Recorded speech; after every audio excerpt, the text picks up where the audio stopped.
আসসালামু আলাইকুম সবাইকে। আজকে বানাবো জলপাই আচার। জলপাই আচারটা খেতে অনেক মজা হয়েছিল। এখানে 1 কেজির মতো জলপাই আছে। জলপাইগুলো ভালো করে কেটে ধুয়ে সিদ্ধ করে নিব।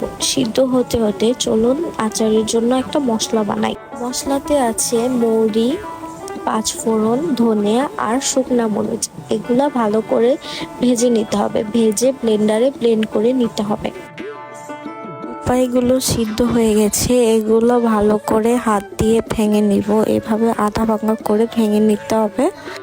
এতে পরিমাণ মতো সরিষার তেল দেব। সরিষার তেলটা ভালো করে গরম হয়ে গেলে এখানে 2টা তেজপাতা দিব। তেজপাতাটাও ভালো করে গরম হতে হবে। গরম হয়ে গেলে এখানে পাঁচফোড়ন দিব। পাঁচফোড়নটা ভালো করে ভাজতে হবে।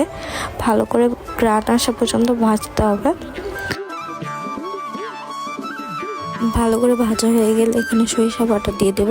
সরিষা বাটাটা দিয়ে ভালো করে ভাজতে হবে। ভালো করে ভেজে এখানে রসুন দিয়ে দেবো। আপনারা চাইলে রসুন পেস্টও দিতে পারেন, আমি রসুন দিয়েছি। আগে থেকে সিদ্ধ করা জলপাইটা দিয়ে দেব। জলপাইটা দিয়ে ভালো করে নেড়ে চেড়ে নিতে হবে।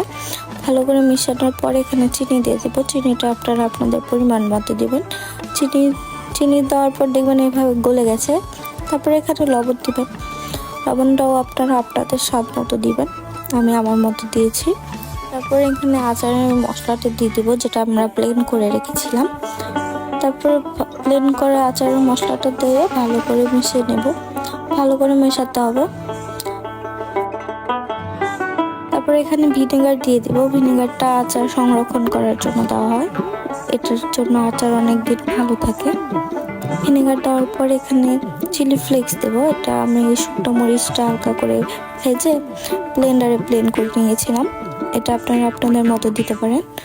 তারপর 15 মিনিট পর দেখেন আচারটা কালার অনেক সুন্দর হয়ে গেছে।